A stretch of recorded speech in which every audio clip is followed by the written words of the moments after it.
Ladies and gentlemen, welcome to the Bullpen.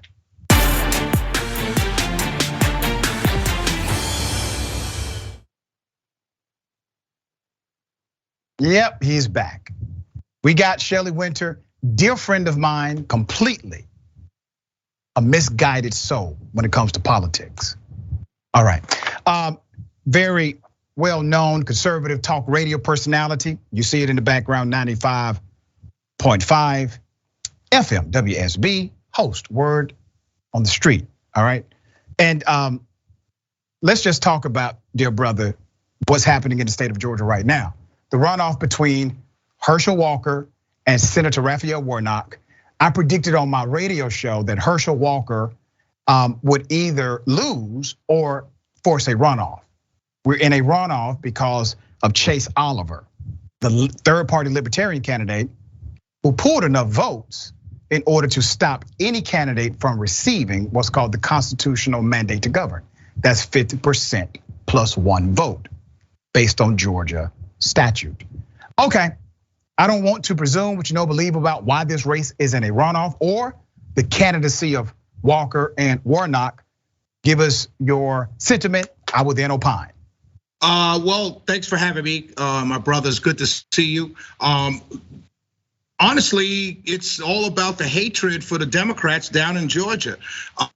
Chase Oliver, if anything, stole a runoff, an outright victory from Herschel Walker, because we know libertarians usually draw votes from Republicans. So the 2% that Chase Oliver gained in this election, probably a lot of that would have gone to Herschel Walker, and he would have won outright. But the reason why this is in a runoff, aside from Chase Oliver's being a third party being in the race, is I can only attribute it to the hatred for Democrats. I mean, this guy, it's amazing to me. I've been following politics since I was a teenager. What's amazing to me is that this guy has sustained $70+ million in personal attack ads since May.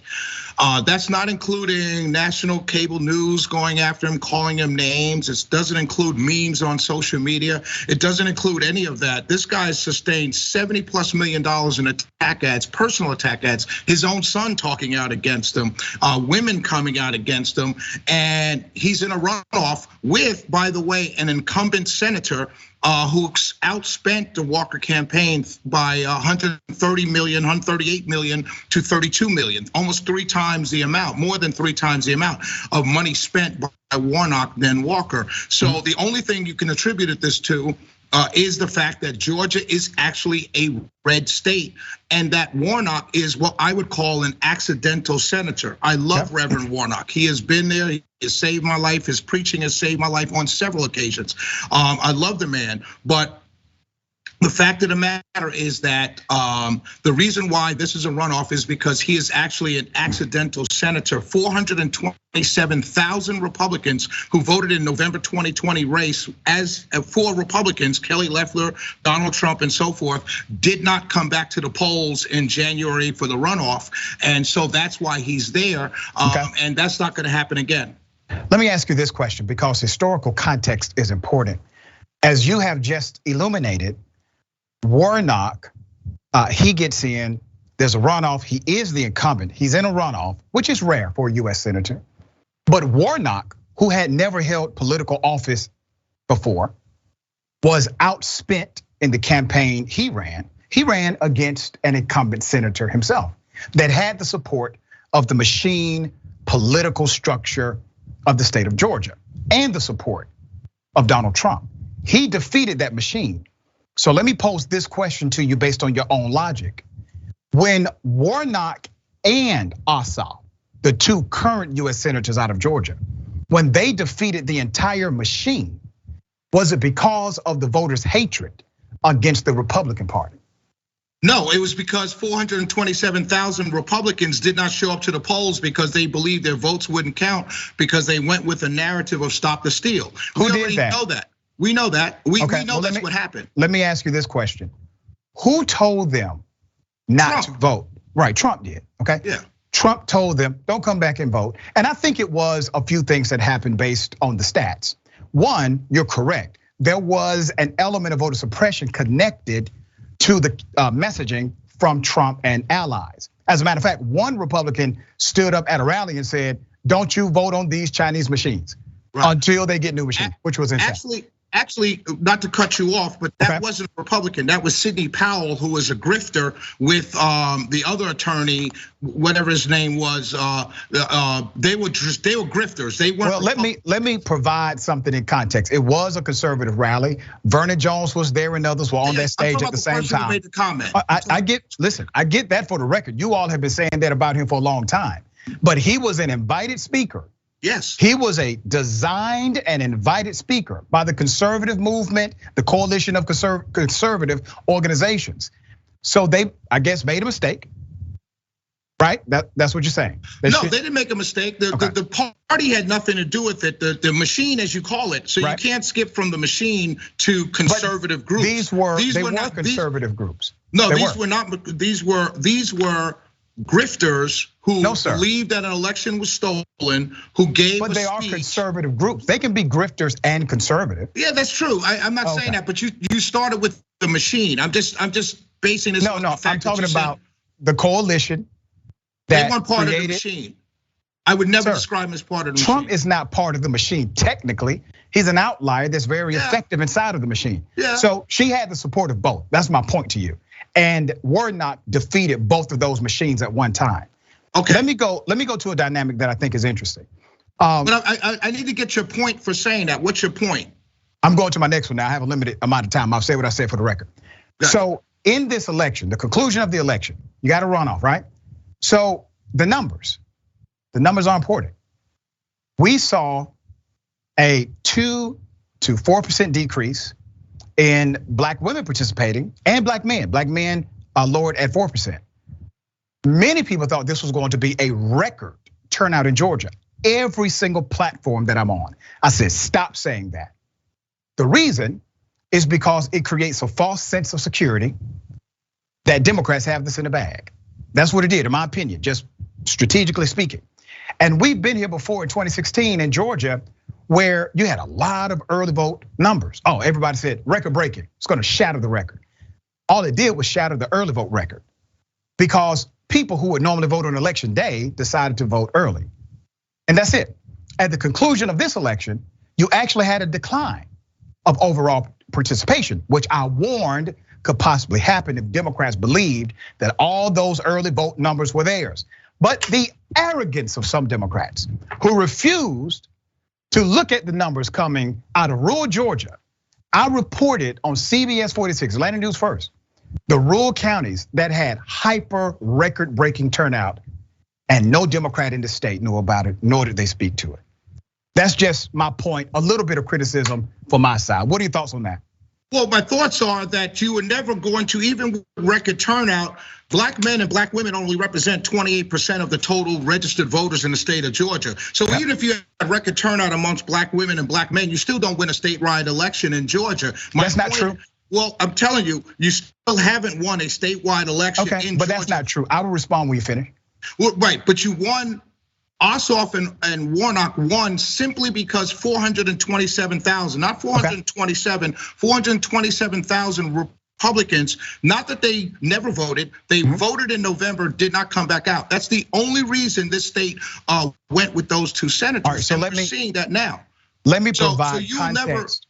A Democrat is hard pressed to win a statewide election in Georgia because it's still a red state, despite what the media wants to call us purple or blue. It's a red state. So let me respond to that with nuance to the data. There's no nuance to the data. There's numbers. Numbers bear me out. Shelley, if I was on math than math.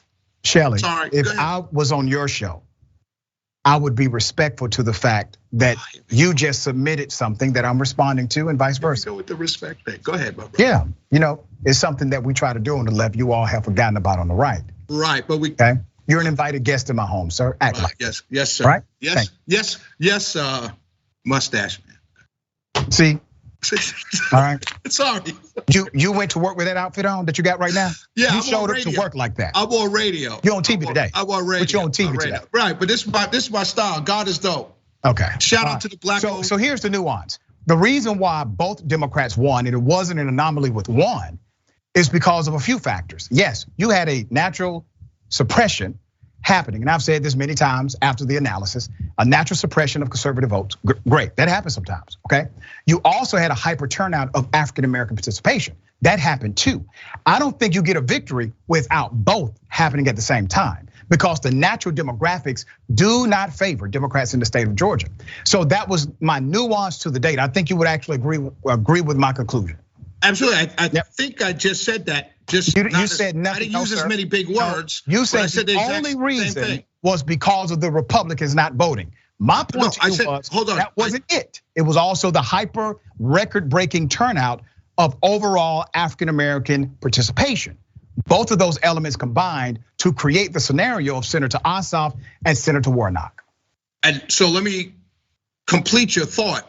With being only 28% of the total voter base in Georgia, African Americans, male and female, hyper turnout still doesn't negate the fact that Republicans lost almost 430,000 votes. So even if you have record turnout in this runoff, if Republicans return to the polls, you get obliterated. And we already saw that. I said both happened. Statewide Democrats got obliterated. We got 1 minute exactly, and I want to make sure I say this for the record, submit it to you. You can respond to it quickly.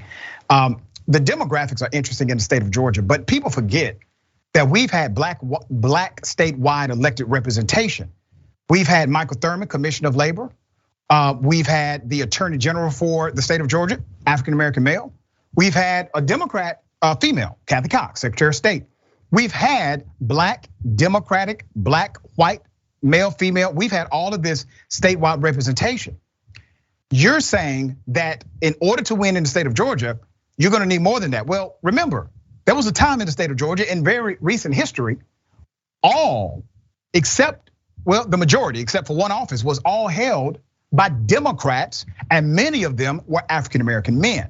You just answered your own question. Kathy Cox, Michael Thurman all won with the time towards the tail end of Democrats winning statewide. So you just answered your own question. No, sir, Michael Thurman doesn't win in 2023. 1 second, Shelley, my point was the natural demographics of the state of Georgia were even less diverse under those black statewide elected officials than they are today. If you're saying this is only about the natural demographics, that means Michael Thurman never gets elected statewide. That's not true. He was a Democrat in a state that was overwhelmingly Democrat. The state is overwhelmingly Republican. The natural demographics, the race demographics. I just disproved your point.